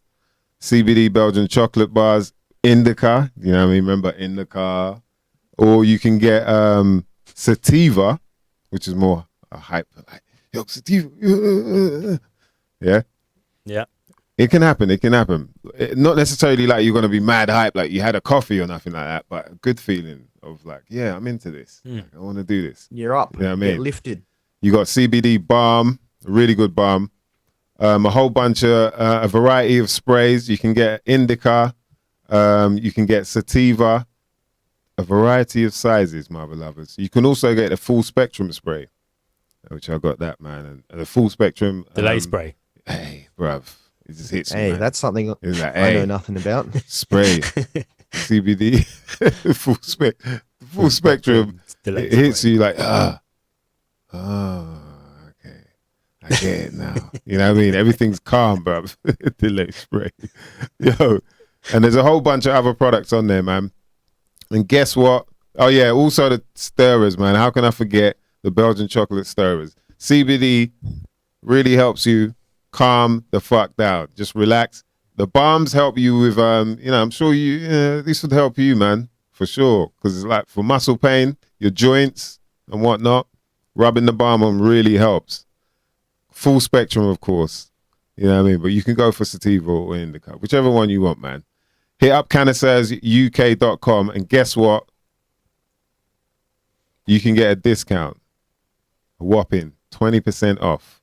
If you type in the code SYMNNKNA. That's something you might not never know nothing about. As an acronym, bitches and bitchettes. Make sure you hit them up, man. Cannister'sUK.com for all your CBD products. And we appreciate you mother lovers locking in. We're chatting to Masta Marx. We've actually got a couple of questions there for Masta Marx. Nick Nick Tyler. Shout out to Nick Tyler. Yeah, that. Oh, shout out to my boy. Oh, that's someone you know already, right? Okay. Someone I know, yeah. He's bigging you up. Wicked, man. Nice one for MC tuning in. That's my homie. Yeah, he's not lying, man. Freshest MC, number one freshest MC coming out of Oz. He's not lying right there, boy. I tell you that right now. Right. Ouch. Yeah. You might have to play you something a little later, you know what I mean? Shout out to Kenny Rebel. He says, you ever heard of the Glucose Network? No. What is it? What is that, Kenny Rebel? You're going to have to... Please. Yeah, what is that? What is that? Yeah, you're going to have to elaborate on that one because, boy, that's something we might not never know nothing about. The Glucose Network. It's a sugar network. Sugar, right? yeah. It sounds like sugar. I don't know what type of sugar. Sounds pretty sweet. Yeah. Might be a underground network of sugar smuggling out of Australia. No, I don't know. Wow. That do YouTube parkour. channel out of Oz, he said. An Australian YouTube channel. Glucose Network. I'll look it up. Carry on talking. Yeah, Talk amongst he's going to look that up, man. Yeah, man.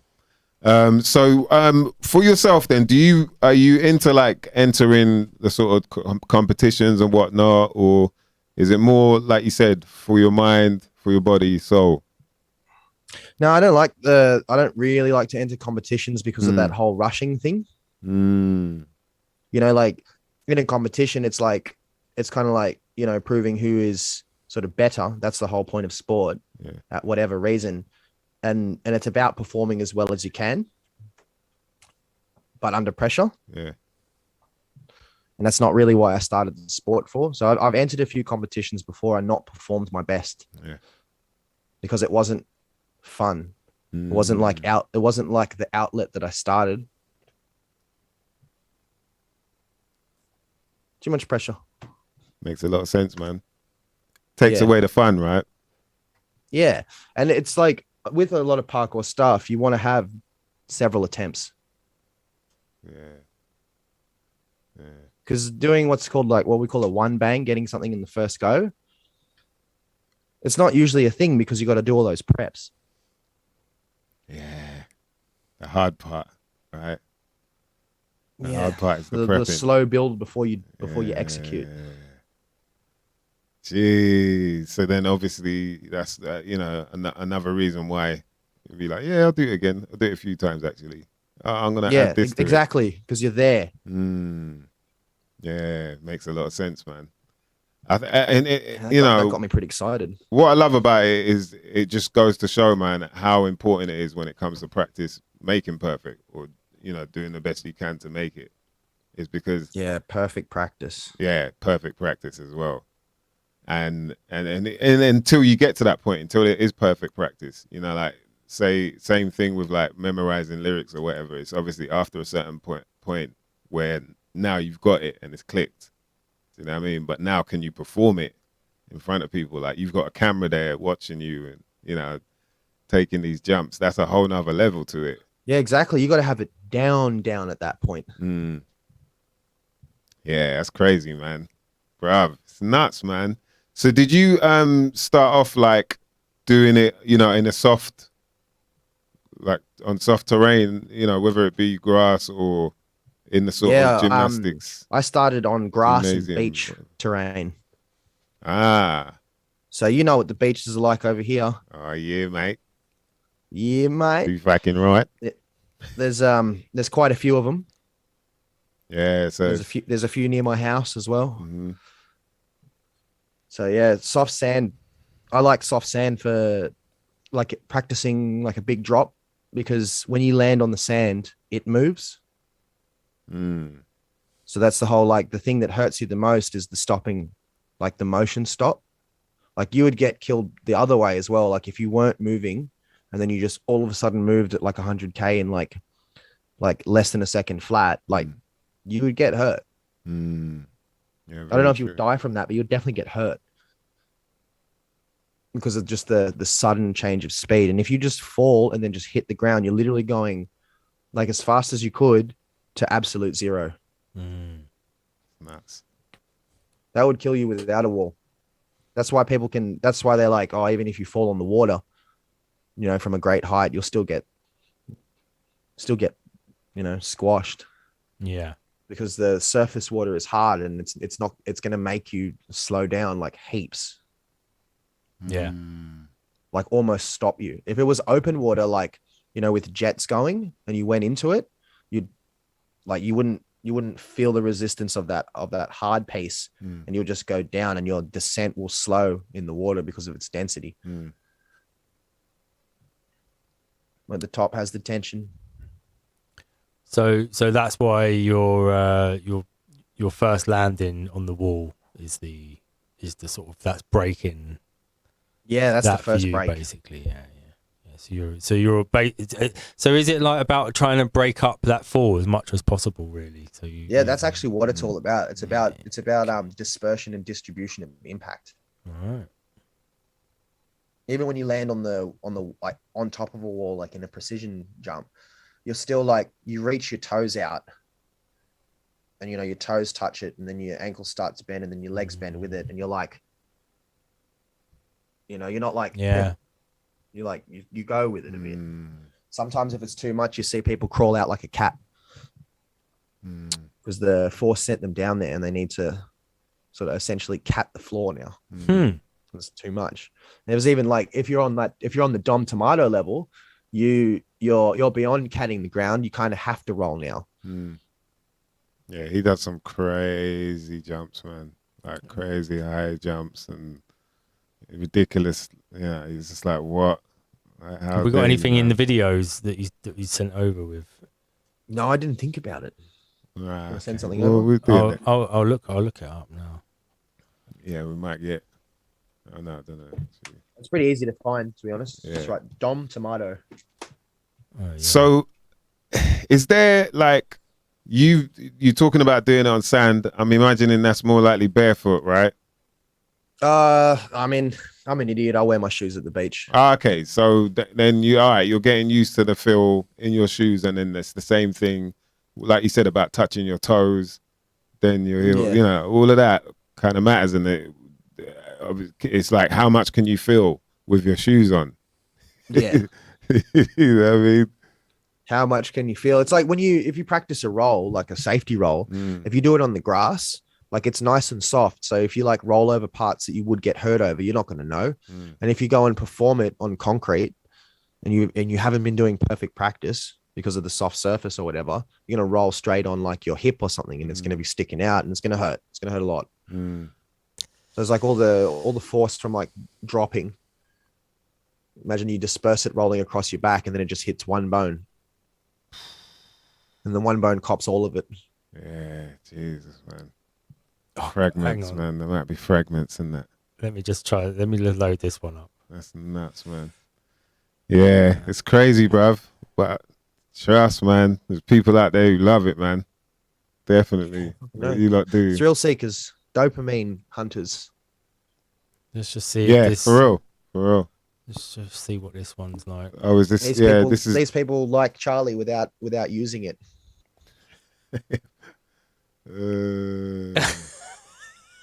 It's just like, what the hell, bruv? What do you think about that, bro? Crazy, man. Yeah. The fuck, like, eh? Look at that guy. He's like, ooh. He can't help himself. Yeah.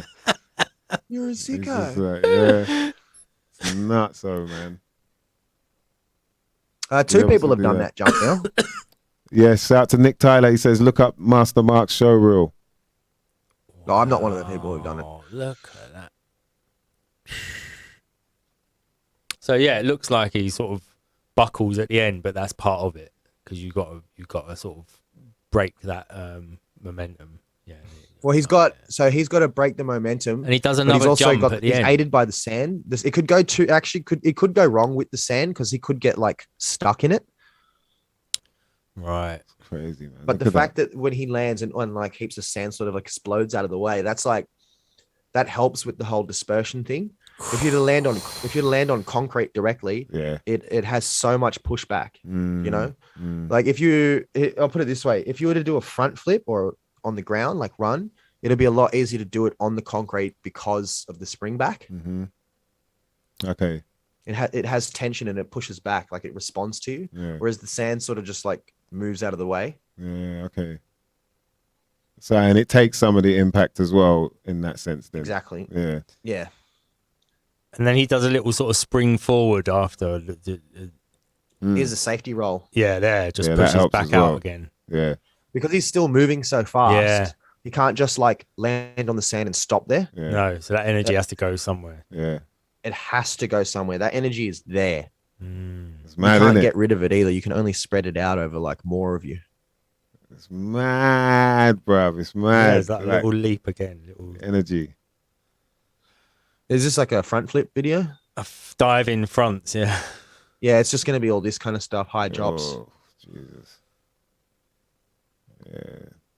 Yeah, but he's a master of this. He's the best person I've ever met. Yeah. At dispersing the impact. Yeah, he does crazy, like, this is nuts, but he does some other stuff where you're just like, what?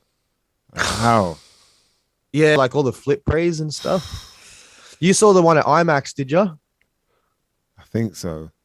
Where he did the front flip over the big gap. Yeah, man. Yeah. That's what I'm saying, bruv. It's shit like that where you're just like, what the hell? And so it's a case of dispersing the energy. Disperse that energy in the right way. Yeah. You know what I mean? Let's go back. Let's check Masta Marx, some of that movement, man. Yeah. It's amazing, bruv. And you know what I mean? Because you're obviously thinking about what the human body can do. But it's not just about the body, it's about the mind as well. And I think we've got there. We're understanding now a bit more about the mindset. There was something you said about Dunning-Kruger before when we were chatting. Yeah, break that down. Yeah, Dunning-Kruger is like, you know, when like the more you learn about something, the more you realize that you know nothing. And it's just a good thing to remember all the time, you know, because as your confidence peaks in something, like it just means that your understanding comes higher. So yeah, you just, when you think you know, like when you're at that point where you feel like you know everything, just look a little bit deeper because there'll be more to find, and you'll realize you're at the base of the mountain, not the peak. I think that's something that a lot of people really got to swallow, man. You know, like it's not about, like we've been saying before, it's not really about understanding something or feeling like you've got the understanding of it and leaving it at that. Do you know what I mean? It's making sure it's backing that claim. It's like making sure, okay, so you got to look at the other side to make sure, like, all right, whatever new news comes up or whatever, you know, you got to look at that and be like, okay, just to make sure you're on the right path. Do you know what I mean? You're not taking that effect, you know, and just thinking like, yeah, I know it all and that's it. Like that, you're always going to be learning. There's always more and more to learn. That's right. That's when it's over, when you've like decided that you've given up on learning things. I still feel that parkour can teach me a lot more things. You know, like I have never done parkour as like a 40-year-old, for example. Like the different kind of lessons I'll learn. And that applies to everything, you know, like there's always more if you want it. Always more, boy. There's always more. So look at this one. Check this out. He's got the baggy slacks. Oh yeah, this is a nice older video, like community bit of Sydney for you. I know, man. Your ankles, innit? You're just thinking like, yo. Crazy. You should get Dom on and have a look at his ankles. Yeah. What are they big? Or are they big? Has he got big ankles? What's the result of this on your? They ankles? look fine. Like you'd think, you know, like you'd think there'd be some sort of like inflammation, but they look fine. Brilliant! Wow. Because we've all been jumping for like, I think Dom's on the 15-year tip, maybe 14. I'm on the 13. That's for sure. And like me myself, my body's fine. Like I got no underlying or overlying injuries. Wicked. And the other thing is like I've got a good comparison because I have you probably know that rugby league and union is huge here. Yeah. A lot of people throwing themselves at each other. Yeah. So it seems to me, well, it appears that the longevity of parkour training outdoes the longevity of rugby and gymnastics and other sports like that. Because we're all still good and fresh. And a lot of people that I did know that were doing that kind of stuff are now like sort of reverted to like not doing anything. They got injured along the way, or it just wasn't like, what I think is, it's like some stuff just isn't engaging enough to keep you there forever. Yeah, and it's maybe not full body as well. Is that like if you're playing certain positions in rugby, you're only doing like certain things. You know, you're not this when you're looking at this, you can see how full body it is. It's just every single muscle is being tested at all times.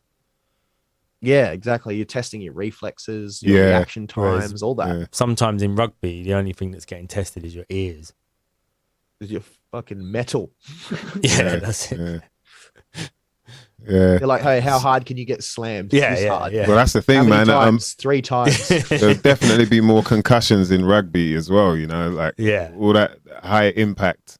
Those high impact there's a lot more sports. unknown stuff happening in rugby. With parkour, it's you. Exactly. Just you.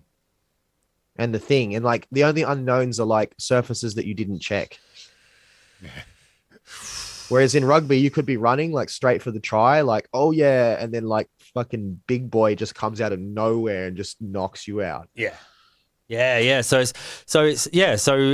also to do with then that, the unexpected is that with this you are sort of you're trying your best to sort of work out all the problems before you go into it, because you don't want to leap over a 20-foot wall and just fall down the other side. So you need to know where everything is. No, I when I first started parkour, I thought it was kind of like that. So I remember going for like a run, like a freestyle run, and then like going to jump over this wall on the other side was massive. Oh, shit. And I was like, oh shit! Like I sort of like, it was weird because I was so new to it. I didn't really have any moves, but like when I jumped over the wall, I kind of like, I saw the edge coming. And I got locked in this weird like handstand where my head was like over the edge and my body was sort of like tilting. And I was like willing my body to rock back to the other side, and it worked. I wouldn't have died, that's for sure, but I would have got hurt. I didn't know how to negotiate an obstacle like that. Right. Yeah, you know, I'd never been in a situation where I was at a drop that high. So I didn't even like, this is not time for, you know, this is a practice time, not performance time.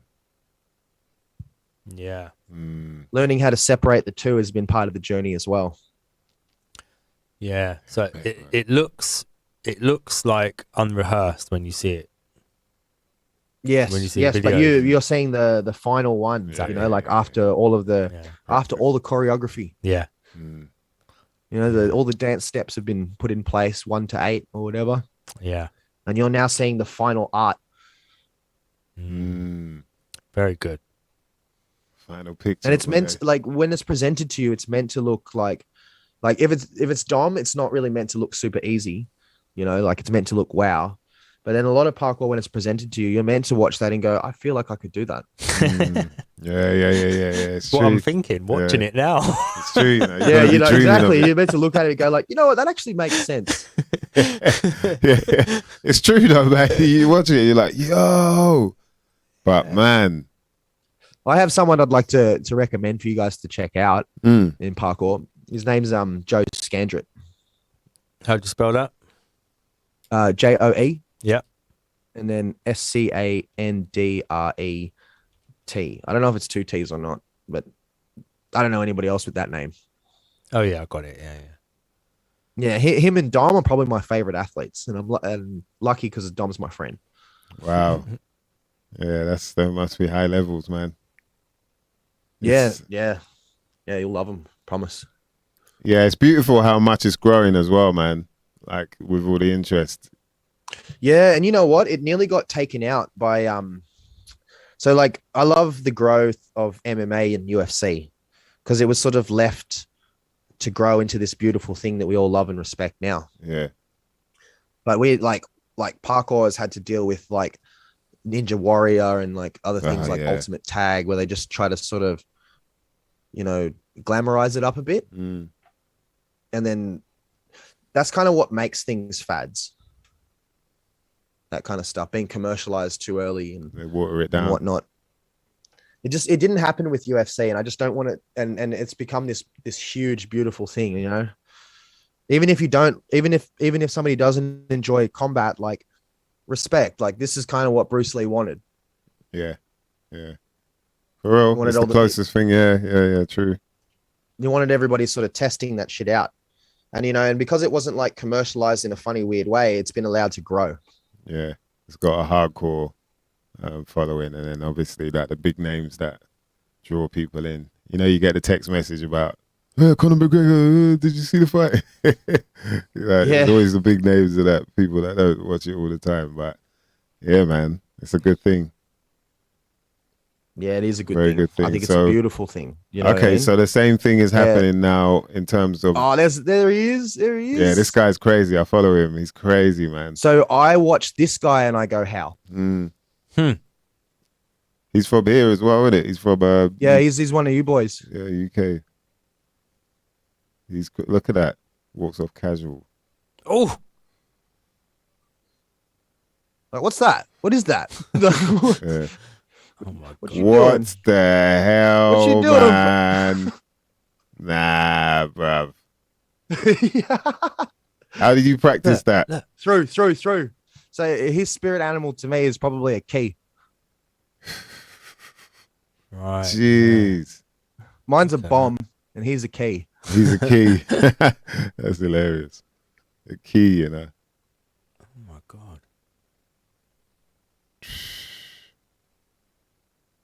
Levels, man. Levels, bro. I haven't watched this in ages. I'm sort of a bit jaw smacked right now. Like, oh, fuck. Get away, boy. And then back over. Yeah. What?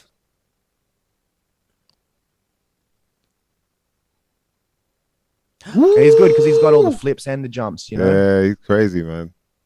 He's crazy. Nah, calculated. Super calculated. Right. Okay. That's what I was just going to say. So all of this is all planned out. You wouldn't do this. Yeah, you wouldn't do a lot of this stuff because, like, imagine some of the stuff that you'll see in this video, you actually don't get another chance. Exactly. If you fall. So you have to have all the pieces. That's my theme of today. Right. Yeah. Oh, okay. You have to have all the pieces. These are just a big elaborate set pieces. Pretty much. Yeah. When he's doing like this is like it's like having a conversation. It's like learning how to speak, you know, like you learn words first. Yeah. And then you learn how to put them together in like small sentences. Yeah. Eventually you're having full conversations. And if you really understand the language, you start making music. And that's what you're seeing right now. That's very deep, man. Levels, boy. Yeah, right? Levels. I'm happy to introduce this guy to you guys because he's one of my faves. Yeah, nah, he's sick. He's sick. I follow him on Insta actually, and probably through you as well. But it's like fireman shit. Yeah. To be able to pull that off, like you're saying, man, you gotta have everything in place. Yeah. Jeez, smooth. Like everything. So we're not seeing like what we're seeing like a culmination of like however long he's been training for. Exactly. All put together. Just like the man on the board, just like the best turntablists, you know, they just do. Man, it's phenomenal, man. Phenomenal what you lot get up to, bruv. Serious. It's good fun. It's good fun. And it's not as scary as people think because of all those processes. Yeah, exactly. Like I'm glad because it really important for people to remember that, man. It is about going through the processes first of all. You know, like calculating it with your mind first of all, getting your body ready for it, but making sure that it's even possible. Do you know what I mean? Yeah. And that takes a lot of like, you know, what you covering a lot of ground. Like you've got to check all bits of your terrain. You got to use all your training all the time. All the time, boy. Jeez. Yeah, man. It's been a good chat, bruv, man. Serious. We got to do it again, man. We got to do it again, bro.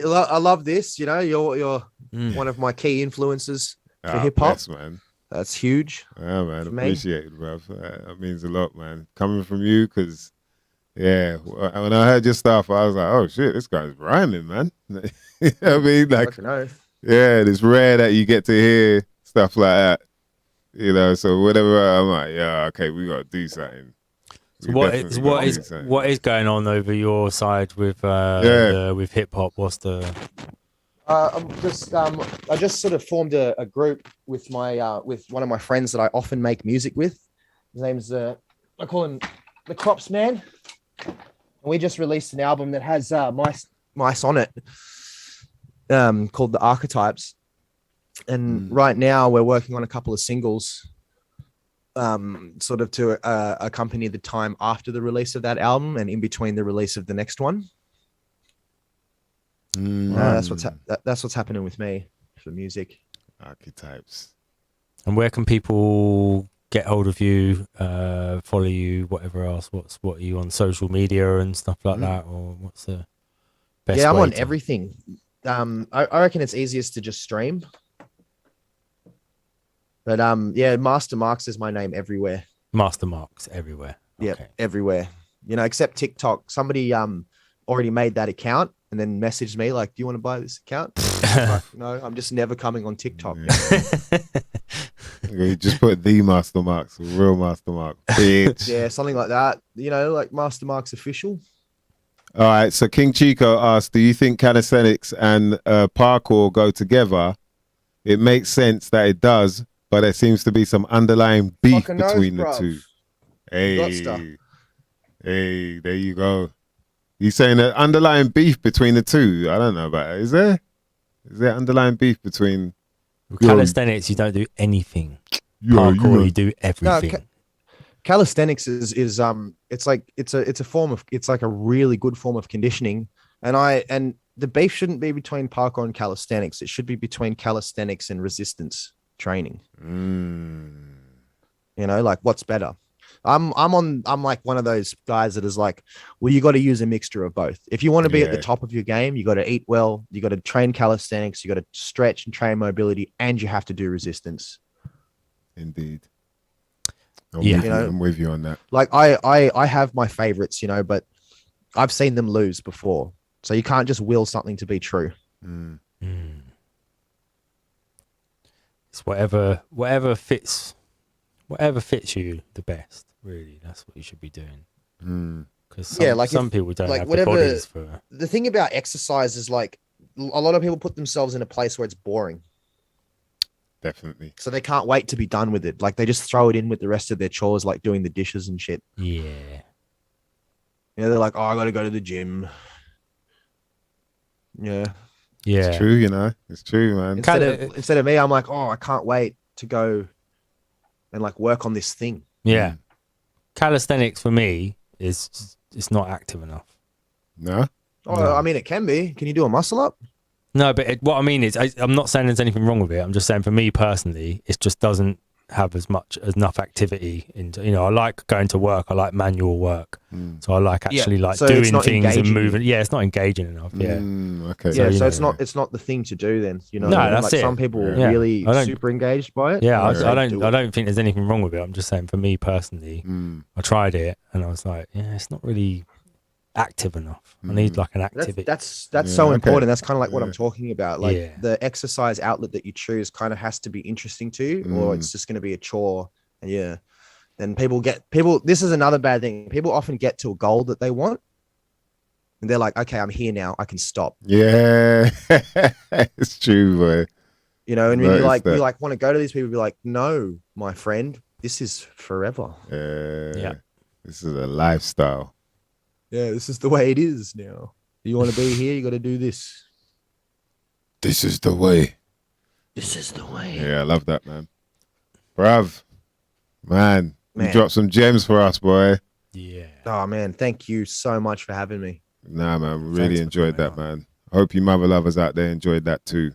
Please, you could put some fire emojis in let's the chat. Some if you've got some parkour emojis. People doing flips and stuff. Yeah. The flames feed my soul. Yo.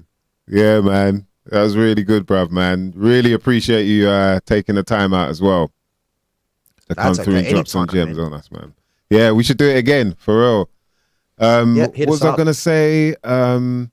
Yeah, so let people know again about the release.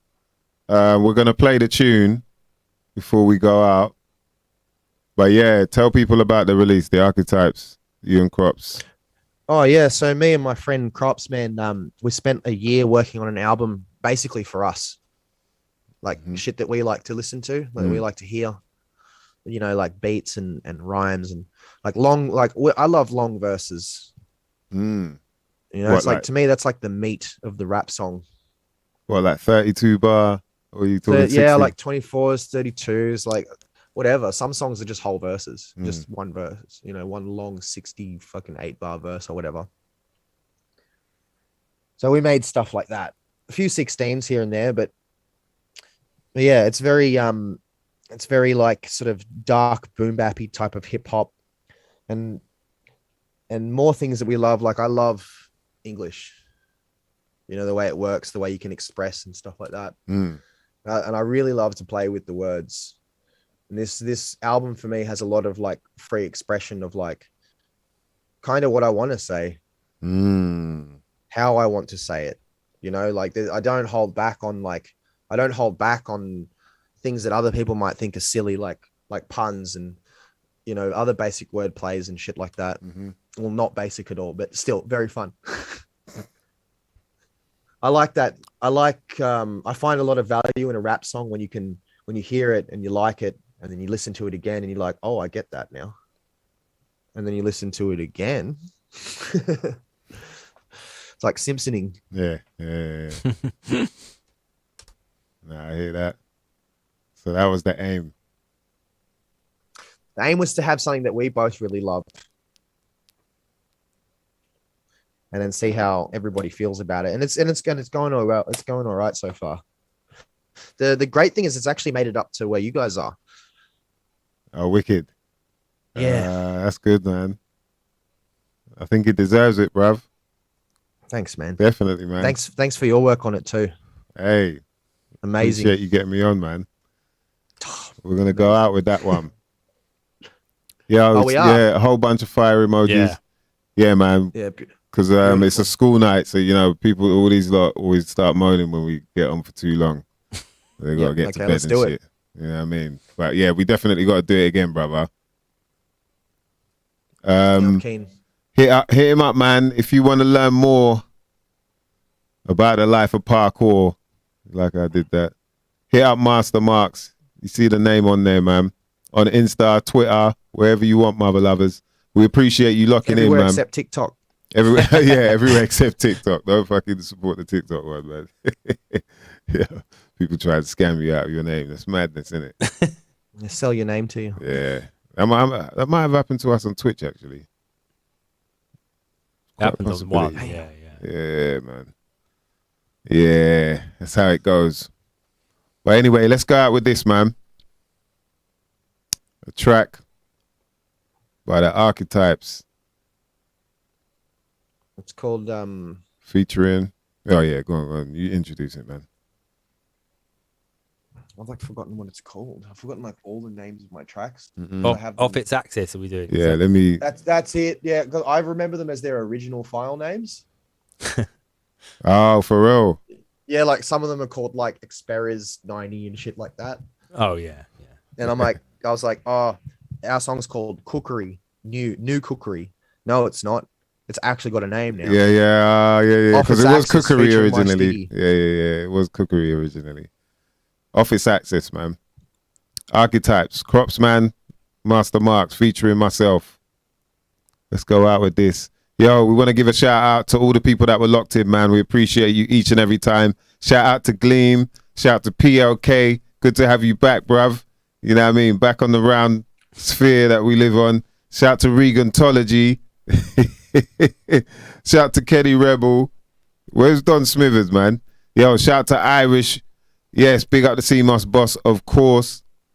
Teddy Sloomsman. That's Teddy Sloomsman, yeah? Is that who I think it is? Big up, man. Salute for locking in. Nice one, JM. Of course, you're more. For Oshi, was Oshi? Someone else that I feel like I missed out, and it always bugs me when I do that. I always think of their name after. And I'm like, oh shit, I forgot to shout. Turbo Tubalicious. What's going on, bruv? Yo, we appreciate everyone who locked in, man. Masta Marx. Much love, brother. Yeah, let's go out with this one, man. Bruce Willis. Shout out to Bruce Willis. See me scrolling through, just making sure, like, you know what I mean? That's the Saturn in Leo. Always making sure shit is going down properly how it's supposed to. Yeah, there you go. Shout out to Doggone Irish. Yeah, and your mate as well, man. Shout out to Nick Tyler, man. Nick Tyler locking in. Is he in Oz as well? Shout out to the big boy. Is he in Oz as well, yeah? Yeah, he's a couple 100 meters down the road from me. Hey, that's love, man. I'm going to go see a mother lover later. Go and blaze one up, man. Shout out to King Chico, man. Big up all the crew that were locked in. We're going to go out with this tune. It's some shit you might not never know nothing about. My name is MysDiggi. That's Dan DNA. We had Masta Marx in the building. And right about now, bitches and bitchettes, we're out. Mother lovers.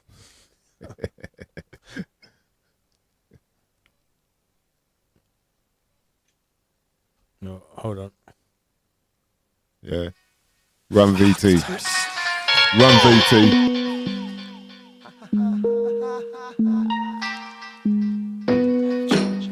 Yeah, check it.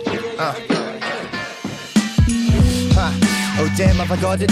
I'm about to clean the scene like I'm antibiotic. There's no artificial attachments or fancy bionics. I'm candidly rocking the stage in all ways, so the planet's popping. You can find us in the hoodie section. Crops MysDiggi, the marks got more bars to good reception. The look reflected by a crook perspective. We could professor hip-hop, the kid you should book a lesson. We'll start with the word from the callous. We don't sit but loud slurp from the chalice. The rabbit always searches through the dirt for the carrots. I find that mind state is worse off than others. On a warpath, I'm blazing from the church to the paddlers. Should they get burned, then I could learn from the challenge. Can't copy the tactics. Knocking it off of its wobbly axis. I take the earth out the balance. Guess who's where he's not been for a hot min. Bops in, looking like Swamp Thing's offspring. Fresh off a 20-day pop binge. Pockets might have got slim, but I was locked in with some hot minge. Right now the savage has been released. Back with the heat, keeps that inflammable in his reach. Channel is in the beast, having panicking in the streets, all vanishing before they let Dracula sink his teeth. The flow in possession as most of them threaten. Read them like a newspaper, then fold them in seconds. Nobody's hoping to test them, but they're slowly confessing. They're better off impressing Thanos in a poetry session. Brethren, displaying his different ranges of caliber. The uninvited guest that's quick to range a parameter. From able-bodied to complications with bladder, I never discriminate. Now this kid is taking the cap. You know I'm adamant. Fake the funk, that's a pattern. The comparison is fallen to glass, you're all shattering. Yeah, I'm strutting like an iron lung champion. Harder than adamantium to cut my cannabis. Never crash landing on accident. I drop down like a fucking nuke Maximus. We on point like the Pantheon's measurements. Got the high ground like we're claiming Mount Everest. I do this shit for me, so I never quit. AKT on the scene, no detective shit. Only porcupines for pigs. I steal the fucking sun out the sky just to light my split. I've looked deep in the eyes of the abyss and came out iller with some pine chips. I got the shit locked like bank folks. It's an antidote to get you hooked back like lassos. Whoa.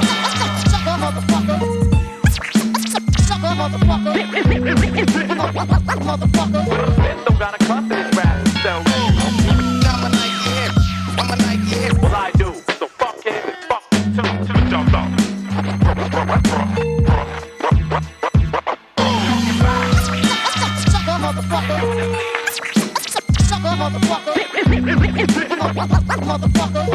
Don't gotta cut this rap, so hey lady, I do my AB, I make it CD. Well I do, so